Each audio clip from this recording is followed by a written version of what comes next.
ನಮಸ್ಕಾರ ಫ್ರೆಂಡ್ಸ್ ಎಲ್ಲರೂ ಹೆಂಗದಿರಿ ನೀವೆಲ್ಲರೂ ಆರಾಮದಿರಿ ಅಂತ ಅನ್ಕೋತೀನಿ. ನಾನು ಕೂಡ ಆರಾಮದೀನಿ. ಭಾಳಷ್ಟು ದಿನ ಆಯಿತು ಫ್ರೆಂಡ್ಸ ಯಾವುದು ಡೈಲಿ ವ್ಲಾಗ್ ಮಾಡೋಕ್ಕಾಗಲಿಲ್ಲ. So sorry friends. ಹಾಗೆಯೇ ಸುಮಾರಷ್ಟು ಜನ ನಾನು ಕೇಳಾಕತ್ತಿದ್ರಿ ಯಾಕೆ ಡೈಲಿ ವ್ಲಾಗ್ ಮಾಡೋದನ್ನು ಬಿಟ್ಬಿಟ್ರಿ ಅಂತ. ಸೊ ಇನ್ನು ಮುಂದೆ ಕಂಟಿನ್ಯೂಸ್ ಆಗಿ ಡೈಲಿ ವ್ಲಾಗ್ನ ನಿಮ್ಮ ಜೊತೆ ಶೇರ್ ಮಾಡ್ತಾ ಹೋಗ್ತೀನಿ. ಇವತ್ತು ಗುರುವಾರ ಫ್ರೆಂಡ್ಸ, ಟೈಮ್ ಈಗ 11:30 ಆಗೈತಿ. ನಾನು ಇವಾಗ ವ್ಲಾಗ್ ಶುರು ಮಾಡಾಕತ್ತೀನಿ. ಸೊ ಬರೀ ಇವತ್ತಿನ ದಿನ ಎಲ್ಲ ಹೆಂಗಿರ್ತದೆ ಅಂತ ನಿಮ್ಮ ಜೊತೆ ಶೇರ್ ಮಾಡ್ಕೋತೀನಿ.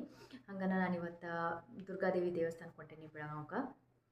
ಮತ್ತು ಶಾಪುರಲ್ಲಿರೋ ದಾನಮ್ಮದೇವಿ ದೇವಸ್ಥಾನಕ್ಕೂ ಹೊಂಟೀನಿ.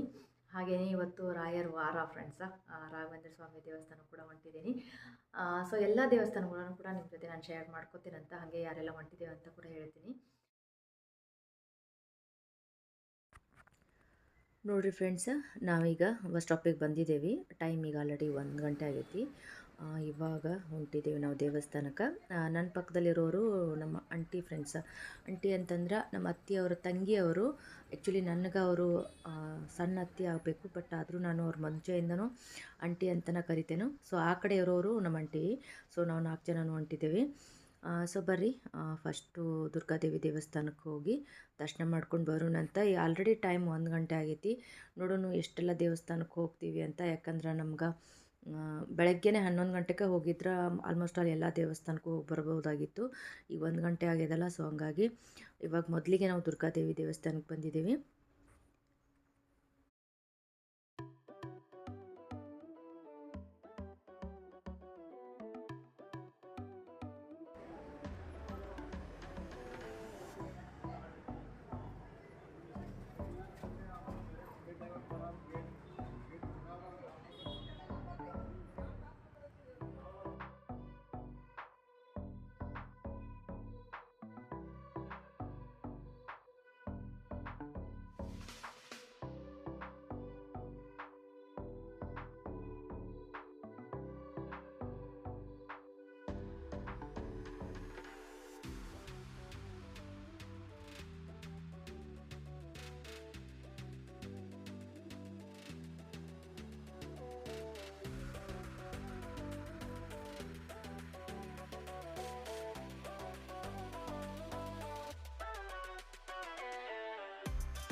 ನೋಡಿರಿ ಫ್ರೆಂಡ್ಸ, ಇದು ದುರ್ಗಾದೇವಿ ದೇವಸ್ಥಾನ. ಸೊ ಸುಮಾರಷ್ಟು ಜನ ನೋಡಿರ್ತೀರಿ ಈ ದೇವಸ್ಥಾನ ಕೂಡ. ನಾವು ಬಂದಾಗ ಅಷ್ಟೊಂದು ಜನ ಇರಲಿಲ್ಲ ಫ್ರೆಂಡ್ಸ್. ಇವತ್ತು ಮಂಗಳವಾರ ಶುಕ್ರವಾರ ಆದ್ರೆ ಸಿಕ್ಕಾಪಟ್ಟೆ ಜನ ಇರ್ತಾರೆ. ದೇವ್ರ ದರ್ಶನ ಮಾಡಬೇಕಂತಂದ್ರೆ ಕ್ಯೂವಲ್ಲೆಲ್ಲ ಬರಬೇಕು. ಸೊ ಇವತ್ತು ಅಷ್ಟೊಂದೇನು ಜನ ಇರಲಿಲ್ಲ. ಸೊ ಹಂಗಾಗಿ ಆರಾಮಾಗಿ ದರ್ಶನ ಎಲ್ಲ ಮಾಡಿಕೊಂಡು ಒಂದು 10 ನಿಮಿಷ ಕೂತ್ಕೊಂಡು ಹೋದ್ರಾಯ್ತು ಅಂತ.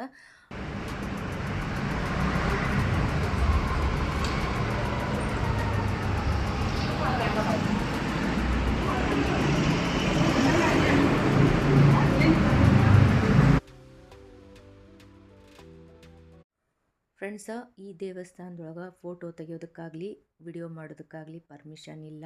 ಸೊ ಆದರೂ ಕೂಡ ಒಂದು ಸ್ವಲ್ಪ ಕ್ಲಿಪ್ಪಿಂಗ್ಸ್ ತೊಗೊಂಡಿದ್ದೀನಿ, ನನ್ನ ಜೊತೆ ಶೇರ್ ಮಾಡ್ಕೊಂಡಿದ್ದೀನಿ. ಸೊ ಇವಾಗ ದರ್ಶನ ಎಲ್ಲ ಮುಗಿಸ್ಕೊಂಡು ಕಾಕತಿ ಸಿದ್ದೇಶ್ವರಕ್ಕೆ ಹೋಗಬೇಕು ಅಂತ ಇವಾಗ ಹೊಂಟಿದ್ದೇವೆ. ಸೊ ಬರ್ರಿ ಅಲ್ಲಿ ಕೂಡ ಹೋಗಿ ಬರೋನು.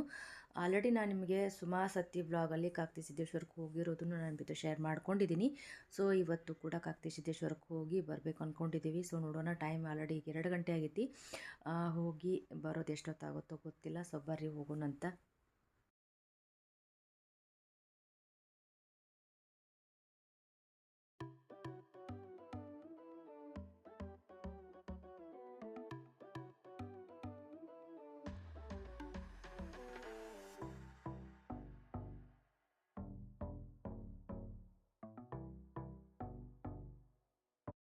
ನೋಡಿರಿ ಫ್ರೆಂಡ್ಸ, ಇವಾಗ ಕಾಕ್ತಿಗೆ ಬಂದಿದ್ದೀವಿ. ಇದು ಸಿದ್ದೇಶ್ವರ ದೇವಸ್ಥಾನ ಫ್ರೆಂಡ್ಸ. ನನಗೆ ಕಾಕ್ತಿಗೆ ಬರೋದಂದ್ರೆ ಒಂಥರ ಖುಷಿ. ಯಾಕಂತಂದ್ರೆ ನಾನು ಮುಂಚೆ 5 ವರ್ಷ ಇದೇ ಊರೊಳಗೆ ಇದ್ದೆ ಫ್ರೆಂಡ್ಸ. ಪ್ರತಿದಿನವೂ ನಾನು ಈ ದೇವಸ್ಥಾನಕ್ಕೆ ಬರ್ತಿದ್ದೆ. ಬಟ್ ಇವಾಗ ಆಗ್ತಾಯಿಲ್ಲ. ವರ್ಷಕ್ಕೆ ಒಂದು 4-5 ಸರ್ತಿ ಮಾತ್ರ ಹೋಗಿರ್ತೀನಿ. ಶ್ರಾವಣದಲ್ಲಿ ಒಂದು ಸರ್ತಿ, ಆಮೇಲೆ ಕಾರ್ತಿಕ್ ಮಾಸದಲ್ಲಿ, ಆಮೇಲೆ ಜಾತ್ರೆ ಟೈಮಲ್ಲಿ ಹೋಗಿರ್ತೀನಿ. ಅದು ಬಿಟ್ಟರೆ ಇನ್ನೊಂದು 2-3 ಸರ್ತಿ ಯಾವಾಗಲಾದರೂ ಬ್ಯಾಂಕಿನ ಕೆಲಸ ಇದ್ದರೆ ಹೋಗಿರ್ತೀನಿ ಕಾಕ್ತಿಗೆ ಅಷ್ಟೇ. ಕಾಕ್ತಿಗೆ ಹೋದಾಗ ಒಂದು ಸರ್ತಿ ಎಲ್ಲ ಈ ದೇವಸ್ಥಾನಕ್ಕೆ ಹೋಗಿ ಬಂದಿರ್ತೀನಿ. ಸೊ ಹಾಗೇನೆ ಇವತ್ತು ಕಾರ್ತಿಕ್ ಮಾಸ ಅಂತ ಈ ದೇವಸ್ಥಾನಕ್ಕೆ ಬಂದಿದ್ದೀನಿ. ಟೈಮ್ ಈಗ ಆಲ್ರೆಡಿ 3 ಗಂಟೆ ಆಗ್ಯದ ಫ್ರೆಂಡ್ಸ. ಸೊ ಇಲ್ಲಿ ದರ್ಶನ ಎಲ್ಲ ಮುಗಿಸ್ಕೊಂಡು ವಾಪಸ್ ಬೆಳಗಾವಿಗೆ ಹೋಗ್ಬೇಕು ನಾವು. ಅಲ್ಲಿಂದ ಶಾಪುರಕ್ಕೆ ಹೋಗಬೇಕು ದಾನಮ್ಮ ದೇವಿ ದೇವಸ್ಥಾನಕ್ಕೆ. ಅದಾದಮೇಲೆ ರಾಘವೇಂದ್ರ ಸ್ವಾಮಿ ದೇವಸ್ಥಾನಕ್ಕೆ ಹೋಗಬೇಕು. ನೋಡೋಣ ಎಷ್ಟೊತ್ತಾಗುತ್ತೋ ಅಂತ ಗೊತ್ತಿಲ್ಲ. ಇಡೀ ದಿನದ ವ್ಲಾಗ್ ನಿಮ್ಮ ಜೊತೆ ನಾನು ಶೇರ್ ಮಾಡ್ಕೋತೀನಿ ಅಂತ ಹೇಳಿದ್ದೀನಿ. ಮೋಸ್ಟ್ಲಿ ನನಗನ್ನಿಸ್ತದ ಇವತ್ತು ಪೂರ್ತಿ ಎಲ್ಲ ಬರೀ ದೇವರ ದರ್ಶನಗಳು ಆಗ್ತದೇನೋ ಅಂತ. ಇವತ್ತು ಈ ದೇವಸ್ಥಾನದಲ್ಲಿ ಮದುವೆ ಕೂಡ ನಡೀತಾ ಇತ್ತು ಫ್ರೆಂಡ್ಸ್. ಹಾಗಾಗಿ ತುಂಬ ಜನ ಇದ್ದರು ಇಲ್ಲಿ.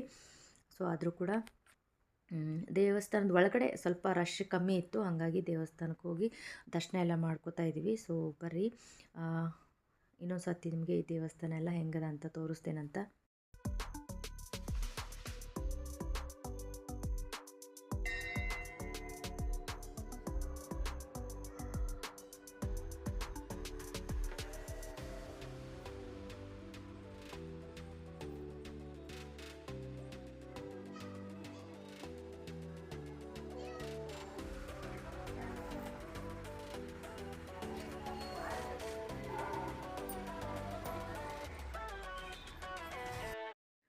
ಫ್ರೆಂಡ್ಸ ನೋಡಿರಿ, ಇವಾಗ ಶಾಪುರಲ್ಲಿರೋ ದಾನಮ್ಮ ದೇವಿ ದೇವಸ್ಥಾನಕ್ಕೆ ಬಂದಿದ್ದೀವಿ. ಟೈಮ್ ಈಗ ಆಲ್ರೆಡಿ 4:30 ಆಗೈತೆ ಫ್ರೆಂಡ್ಸ. ಇವಾಗೆಲ್ಲ ದರ್ಶನ ಮುಗಿಸ್ಕೊಂಡು ಇಲ್ಲಿಂದ ನಾವು ರಾಘವೇಂದ್ರ ಸ್ವಾಮಿ ದೇವಸ್ಥಾನಕ್ಕೆ ಹೋಗಬೇಕು. ಮೋಸ್ಟ್ಲಿ ಭಾಳ ಲೇಟ್ ಆಗುತ್ತೇನೋ ಅನ್ನಿಸ್ತದೆ. ಯಾಕಂತಂದ್ರೆ ದಾನಮ್ಮ ದೇವಿ ದೇವಸ್ಥಾನ ಮಧ್ಯಾಹ್ನ 1 ಗಂಟೆಯಿಂದ ಸಾಯಂಕಾಲ 4:30ವರೆಗೂ ಕ್ಲೋಸ್ ಮಾಡಿರ್ತಾರೆ. ಸೊ ಇವಾಗ ಬಂದು ದೇವಸ್ಥಾನ ಓಪನ್ ಮಾಡಿದರು. ಹಾಗಾಗಿ ಇವಾಗ ದರ್ಶನ ಎಲ್ಲ ಮಾಡ್ಕೊಳ್ತಾ ಇದ್ದೀವಿ. ಇಲ್ಲಿ ಒಂದು ಅರ್ಧ ಗಂಟೆನಾದರೂ ಟೈಮ್ ಬೇಕಾಗ್ತದೆ. ಸೊ ಇಲ್ಲೂ ಅಷ್ಟೊಂದು ಜನ ಏನು ಇರಲಿಲ್ಲ. 4:30ಗೆ ಓಪನ್ ಆಗಿರೋದ್ರಿಂದ ಇನ್ನು ಮುಂದೆ ಜನ ಬರ್ತಾರೆ ಫ್ರೆಂಡ್ಸ್ ಸಾಯಂಕಾಲ. ಸೊ ಹಂಗೆ ನಾವು ಒಂದು 10 ನಿಮಿಷ ಜಲ್ದಿ ಬಂದಿರೋದ್ರಿಂದ ಸದ್ಯಕ್ಕೆ ಯಾರೂ ಇಲ್ಲ. ಸೊ ಇದನ್ನೆಲ್ಲ ದರ್ಶನ ಮುಗಿಸ್ಕೊಂಡು ಒಂದು 10 ನಿಮಿಷ ಕೂತ್ಕೊಂಡು ಆಮೇಲೆ ರಾಘವೇಂದ್ರ ಸ್ವಾಮಿ ದೇವಸ್ಥಾನಕ್ಕೆ ಹೋಗ್ತೀವಿ.